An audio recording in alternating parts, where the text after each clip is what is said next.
Hey fans, aujourd'hui on se retrouve pour parler des 15 choses que vous allez voir dans les films américains qui n'arrivent pas dans la vraie vie. Hein? Je vous ai déjà fait la vidéo sur 15 choses qui arrivent dans les films américains qui arrivent également dans la vraie vie. Je vais vous mettre dans le petit i par ici et également dans la barre d'infos le lien, comme ça vous pouvez aller le voir et faire la comparaison avec cette vidéo. L'idée pour cette vidéo vient d'un commentaire que j'ai reçu il y a des années et je viens de le retrouver la semaine dernière. Je me suis dit, ah punaise, cet commentaire, c'était une super idée et je suis trop contente de vous faire cette vidéo. N'hésitez pas à liker et me dire en commentaire si vous aimeriez une deuxième partie. Et on démarre tout de suite.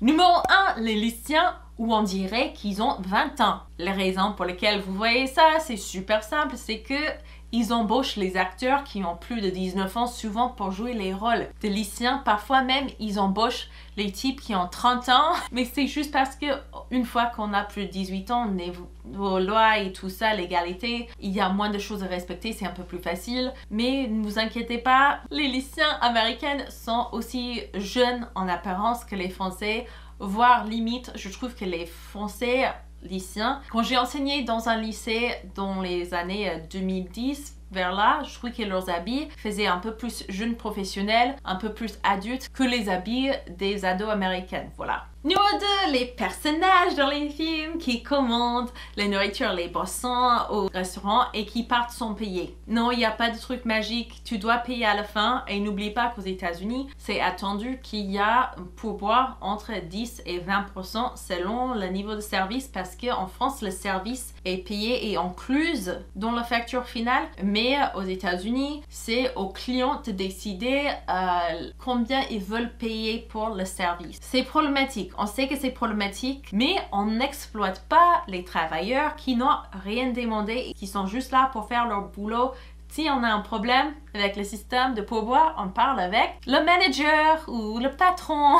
Chaque fois que je parle des pourboires américains dans les vidéos et les gens qui pètent un câble, moi je paierai jamais, je vais leur faire comprendre qu'il faut pas s'attendre à ce que je donne un pourboire, c'est au patron de leur payer. Ouais, mais faut parler avec le patron parce que tout ce que tu es en train de faire, c'est de nuire aux personnes qui gagnent déjà pas beaucoup. Le patron, il touche toujours lui son salaire et c'est pas la faute des employés. Les gens ils font les boulots qu'ils peuvent quoi. Voilà. Numéro 3, les gens qui ont des conversations super longues sans regarder leur route. Évidemment c'est dangereux, je sais pas pourquoi ils font souvent ça. Genre ils se regardent, Why do they film that? Pourquoi ils filment ça? Numéro 4, je vais parler des cheerleaders méchantes. Dans les films, il y a un stéréotype vraiment cliché que toutes les cheerleaders sont toujours super méchantes. Il y en a des cheerleaders méchantes, mais il y a des cheerleaders qui sont très gentils, des cheerleaders qui sont justement un peu choisis pour faire partie de l'équipe aussi parce que leur personnalité est bien aimée par beaucoup de personnes. Ce ne sont pas que des personnes avec des mauvaises personnalités qui sont les cheerleaders. Il y en a, mais c'est pas que ça. Numéro 5, les gens qui se réveillent avec les cheveux parfaitement coiffés et du maquillage.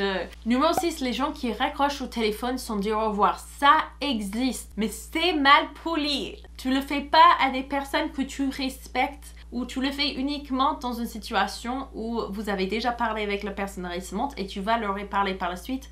Mais genre, c'est pas comme si chaque fois tu les appelais ton pote de boulot pour faire des tâches et tu dois lui appeler 5 fois de suite que tu vas dire bonjour, au revoir à chaque fois quoi. Ça, ok. Il y en a des personnes qui disent pour au revoir. Dans les films, à la base, c'était juste pour couper le timing pour que ça prenne moins de temps sur l'écran pour qu'ils puissent passer à la prochaine scène. Mais maintenant, il y en a des gens qui le font dans la vraie vie aussi.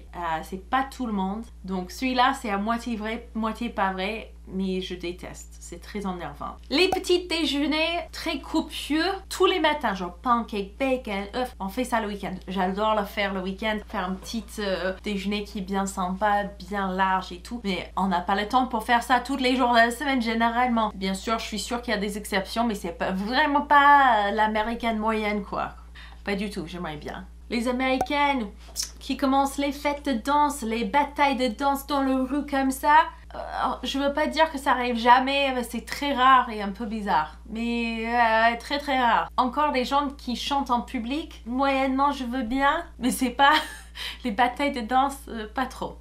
Souvent dans les films américains, on va faire des blagues sur les gens qui échouent un examen et on va dire Comment t'as pu avoir une note aussi bas? On te donne les points juste pour avoir marqué ton nom? C'est pas quelque chose qui arrive dans la plupart des tests, hein? Sauf peut-être à l'école maternelle, mais sinon on te marque pas des points automatiquement juste parce que t'as mis ton nom. C'est juste quelque chose pour dire, genre, comment c'est possible que t'as eu rien, que t'as eu une note aussi basse, le test n'était pas aussi compliqué que ça. C'est censé être un peu ironique. Mais à ma connaissance, et selon ce que j'ai pu trouver en ligne, il n'y a pas vraiment des enseignants qui vont donner des lycéens ou des élèves à l'université des points juste parce qu'ils ont bien écrit leur nom sur le test, quoi. Ça, c'est pas quelque chose de courant du tout. Encore, on a un qui est à moitié pas correct et à moitié correct. C'est est-ce que les Américains laissent vraiment leurs clés dans la voiture ou ça c'est que dans les films? C'est mixte. Ça dépend dans les petites villes comme chez mes parents par exemple. Ça arrive de temps en temps, c'est pas très bien pour l'environnement, mais parfois s'ils vont aller juste dans un magasin à côté, ils laissent la voiture allumée et hop, ils hopent dedans, ils achètent le truc, ils reviennent tout de suite dans leur voiture pour partir. Mais les gens qui font ça, souvent, ils se font voler leur voiture. Donc c'est rare, ça arrive presque jamais dans les grandes villes. C'est vraiment des petits coins perdus au milieu de nulle part. Et c'est pas tout le monde, c'est très très rare quand même. Vraiment pas la majorité des personnes qui font ça. Quelqu'un a demandé, est-ce que les Américains disent vraiment « How are you holding up » ou est-ce que c'est juste dans les films et sur le télé? « How are you holding up » c'est une question, maintenant vous me dites, ça m'est jamais arrivé que quelqu'un me pose cette question dans la vraie vie. C'est du bon anglais, c'est correct de dire, mais c'est peut-être que quelque chose qui est courant dans les films. Wow! Si vous êtes américain, vous regardez cette vidéo, vous me dites, mais maintenant quand on me pose les questions, c'est vrai que j'ai jamais entendu quelqu'un me dire ça dans la vraie vie, c'est que dans les films. Parfois, vous allez voir dans les films, il va y avoir des jeunes qui ont des problèmes de comportement et on menace de leur envoyer dans les écoles militaires et tout ça. Déjà, beaucoup des Américains ne pourraient pas se le payer. Normalement, ces écoles sont privées et coûtent extrêmement cher. Encore, ça existe, mais j'ai jamais rencontré quelqu'un dans la vraie vie qui l'a fait. Ça existe, c'est rare, c'est surexagéré dans les films et c'est des personnes qui ont vraiment les moyens qui peuvent se permettre de faire ça. Mon mari croyait que les Américaines buvaient réellement directement du conteneur du lait ou des boissons qui étaient dans le frigo. Ils disaient, on voit tout le temps dans les films, les Américains, ils viennent, ils prennent le gros litre de soda, ils en boivent et ils le remettent et d'autres personnes le boivent après. Est-ce que ça c'est un vrai truc?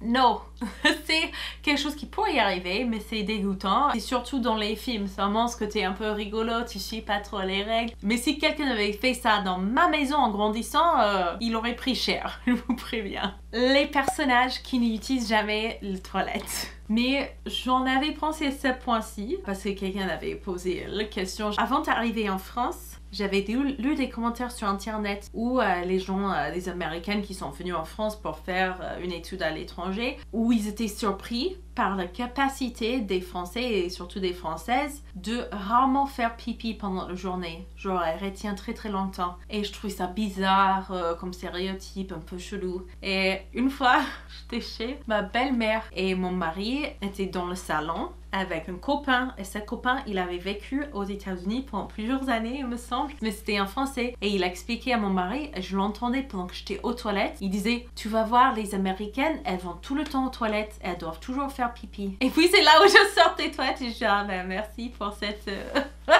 Je sais pas, c'est trop marrant. Mais c'est quelque chose, je sais pas s'il y a une vérité là-dedans, que les Américaines utilisent les toilettes beaucoup plus souvent que les Français. Aussi aux États-Unis, c'est beaucoup plus facile de trouver des toilettes publiques propres et gratuites. Les personnages qui ont des appartements énormes dans les villes qui sont très très grandes et clairement ces personnages sont censés d'être moyenne classe ou qui sont même censés d'être les ouvriers, des personnes qui ont des petits salaires, des personnes voilà qui ont un énorme appartement à New York alors que la dame elle est serveuse dans un café donc en principe elle est payée extrêmement mal. C'est juste pas réaliste mais de toute manière je trouve souvent les tailles des maisons et des appartements est exagérées dans les films. Quelqu'un avait expliqué parce que j'ai vérifié sur internet pour savoir pourquoi ça se fait, il disait bah quand tu es en train de filmer, les endroits où ils vont filmer, ils doivent avoir besoin de mettre des lumières, plusieurs caméras de plusieurs angles et garder à distance assez éloignée pour que ça n'interrompt pas la scène et tout ça. Et donc ils sont obligés d'avoir ces espaces qui sont bien plus larges. Voilà, ça donne une impression qui est un peu exagérée. De toute manière, je crois que quand on regarde les films, que ce soit américains, des films français, etc., il faut savoir qu'il y a des centaines de milliers de personnes aux États-Unis par exemple. Il y a des centaines de millions de personnes aux États-Unis, des dizaines de millions de personnes en France par exemple. Les expériences vont vachement varier et ils essaient aussi d'exagérer les choses dans les films pour raconter une bonne histoire. J'espère que cette vidéo vous a été utile, je vous aime très fort et j'ai hâte de vous voir dans une prochaine vidéo. Ciao!